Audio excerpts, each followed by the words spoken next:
Welcome back, everybody. This is episode number 16 of Placed in Shelter. Your host, Ryan Catarozoli here. Thank you, everybody, for showing up. Once again, if you are catching this on YouTube, you can always join us live, be a part of the conversation, 3 p.m. Central Time, Monday through Friday. And if you have any topics, memes, questions, anything that you want to get answered, you can always email us at placedinshelter@gmail.com. And to start out today's show, as always, I'm going to give you a little quarantine update. So this weekend was a little bittersweet for me. If you've been following the Malibu story, you know that I was in the market for a new car. And on Saturday, we traded in the Camaro. Now, the Camaro was not just a one-off purchase that I randomly made. I started doing some figures on it, and it turns out I got my license in June of 2000. So over the last 20 years, I have had or driven a Camaro for 14 of those 20 years. So this is one of the only times I've not had a Camaro.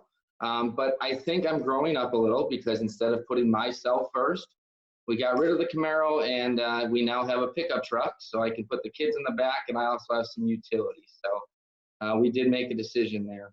And other than that, everyone's good, family's good. But let me tell you, Tenley's about to turn 3.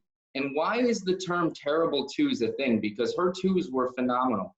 We're still a month away from 3, and a 3-nager is the real deal. She scowls, she talks back, she doesn't listen anymore. I don't know what happened to my angel, but 3-nagers are a thing. So I don't know where terrible twos ever came from. She was an angel. So pray for me. But today, our topic is actually going to be the start of Hatco. Yes, that's right. We're going to talk about booster heaters today. And with booster heaters, obviously, we're going to have a little story. We always break down the talk into 3 different segments. So today we're going to start with the beginning. And then we're going to go into kind of sizing a booster properly. And then our compact versus Imperial discussion. So at the end, we'll always have room for questions and answers. So dating back to the beginning, when it was mandated that rinse temperatures on dishwashers got up to 180 degrees, it was an issue. People weren't able to get that kind of temperature out of their standard water heaters. So lo and behold, with parts that were being represented, thermostats and heating elements, Gordon and Lorraine were able to put them together in a garage and start selling them. And that was the advent of our booster heaters. So that's where the name booster heater really came from and why it's a standard, because it's boosting the heat of the water from what it's currently getting out of the regular water heater. So that's where the name booster heater came from. Some people have asked why 180 degrees, why is that the number? And what I have is from the NSF manual, and it states that minimum temperatures for the final rinse at the spray arm manifold should be no less than 180 degrees and no more than 195 degrees at 20 psi, give or take 5 psi. What I also found was the actual surface of the dishes needs to reach over 160 degrees for longer than 10 seconds. And that's to kill the bacteria and make sure that the dishes are actually sanitized. So that's where these booster heaters are coming from. They're not typically shown in the front of the store. People most of the time don't even know they're there. They're hidden away like you see in the picture here, and they don't get a lot of limelight. But without them, most businesses wouldn't be able to function. And whether that's a restaurant or a B&I, a cafeteria, we do need that temperature reaching, or that water reaching those temperatures in order to successfully clean the germs and bacteria off of the dishes. So the next question people often ask is, well, what about like a low temp dish machine? Low temp dish machines, minimum is around 120 degrees. They do require a chemical so that the dishes actually get clean because they're not getting up to that high enough temperature. However, you see a lot of our low temp machines utilizing a booster heater of some sense, either separate or built into the machine, because they do perform better when you get the water up to 140, 150 degrees. Rinses those chemicals off, tries to get some of that odor out of the dishes. We still feel the high temp is a better solution for drying and several other reasons. Less breakage, obviously cleanability, no odor. But the low temp is also a very successful market that we have, and so we find ourselves in both of them. Moving along, we're going to actually get into a sizing chart. Now, when it comes to the sizing, there's obviously a ton of different questions. I mean, my VP, Mike Whiteley, does this presentation at Hatco U, and I believe it's roughly a 45-minute to an hour presentation. So there's a lot more to it than I'm going to explain here, but as always, we like to keep it brief and light here and just give you the real key points that you're looking for. So looking at this chart, there's a ton of numbers on here, right? But really, two numbers that you're looking for that's going to give you the most success when sizing a booster is going to be the incoming water temperature, which in turn will give you the top value that you see where the mouse cursor is, where it says 30, 40, 50, 60. That's the amount of temperature we need to take that water coming out of the current water heater and raise it up to 180 degrees. This will show you that difference, okay? So if I have incoming water temperature at 130 degrees, I know that I'm gonna need a 50-degree boost. So I'm gonna go right here to this column right off the bat. The next piece of information I'm going to need is gonna be the gallons per hour that the dish machine requires for its rinse cycles. And that should be listed on all of the owner's manuals of any dish machine that you have. Sometimes it's calculated in hours per minute and just simply do the conversion. Once you find out what that number is, you can follow this chart right here, and going down the list will show you your gallons per hour, and then you can follow it over to the left side where it will give you the KW. And we have nicely matched that up with our model numbers. So you know that if you need 139 gallons per hour at a 50-degree rise, you know that our C17 or S17 is going to be the option for you. So that's the simplest way to use this. Now there's also the old-fashioned method where you can actually take your gallons per hour times the amount of rise that you need and divide that by 400, and that's going to give you roughly the KW that you're looking for. Now, one other thing I do like to point out, just like when we talked about our strip heaters and choosing the right element, as you go down this list, if you find yourself at the upper echelon, for example, like a 50-degree rise at 139 gallons, it may be more beneficial for you to jump up one level just to give yourself a little bit of a cushion. We would hate for that machine to run at max capacity all of the time. Again, being a car person, going back to cars, you know, a Corvette's an amazing piece of equipment, but if every time you got in it, you just laid on the gas and drove it at 150 miles an hour all the time, you're not nearly going to get the longevity out of it as you would with something else. So oftentimes I would suggest bumping up one just to be on the safe side.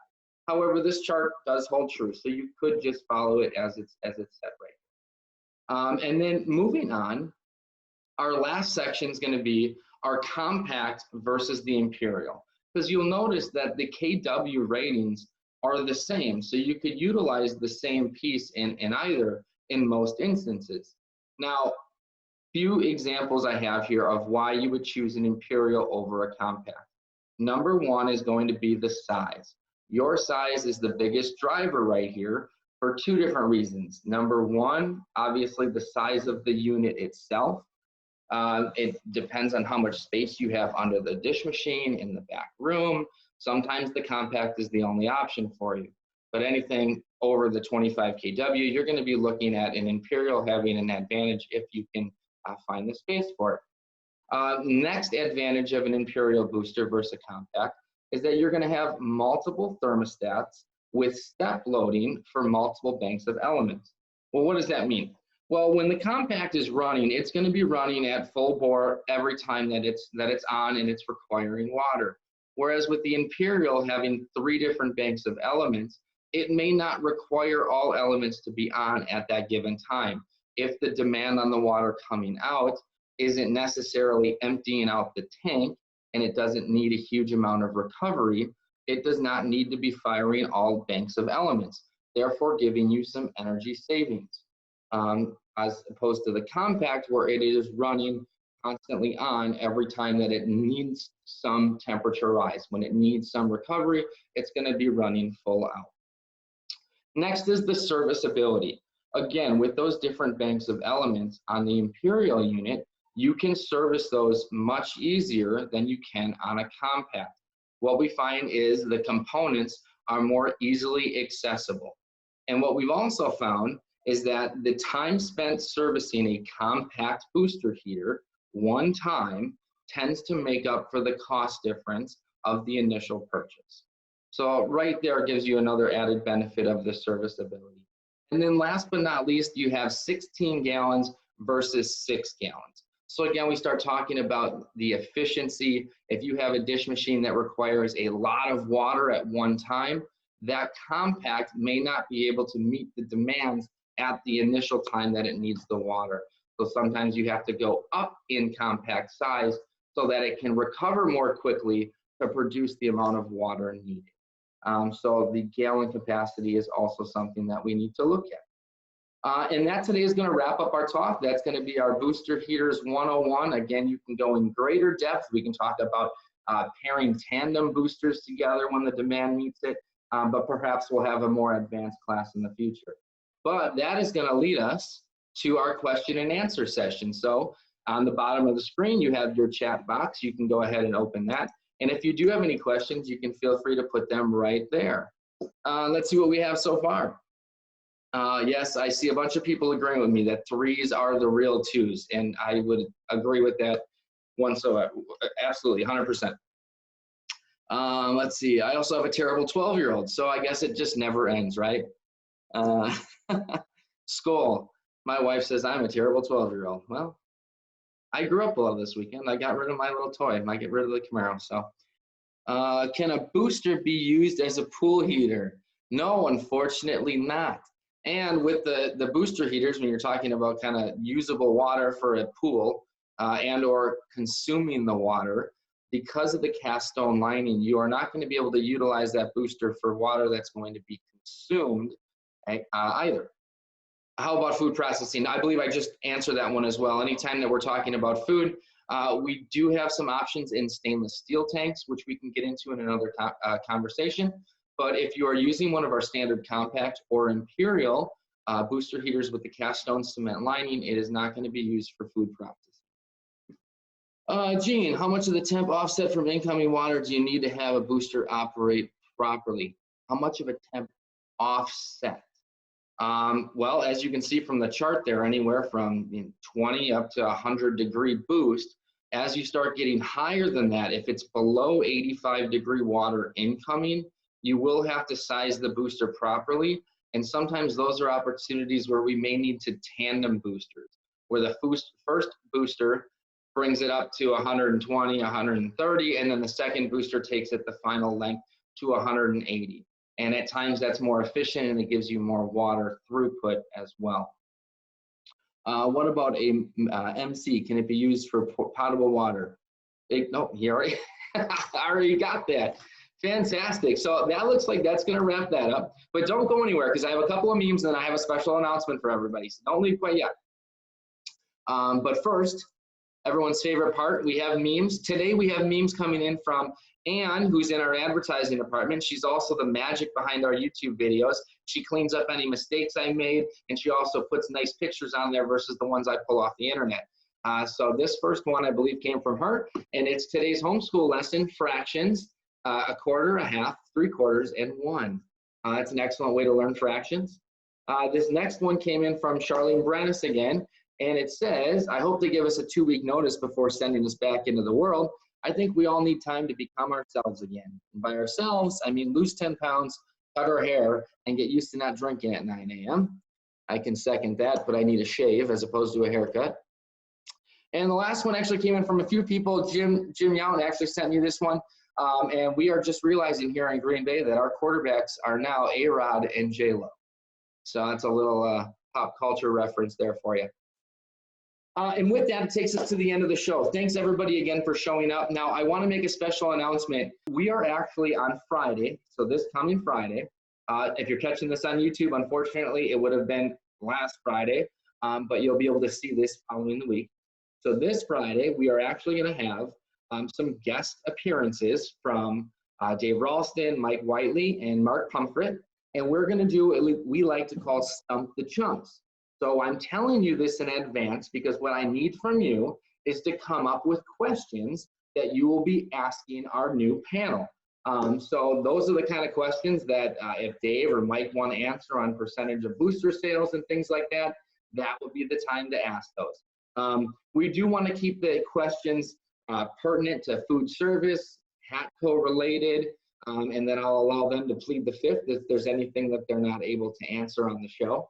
If you want to make sure that your question gets in, maybe you're not able to attend on Friday, send us an email, placedinshelter@gmail.com, and then we can take those questions and put them into the show. So with that, we're going to wrap up today. Thank you again, everybody.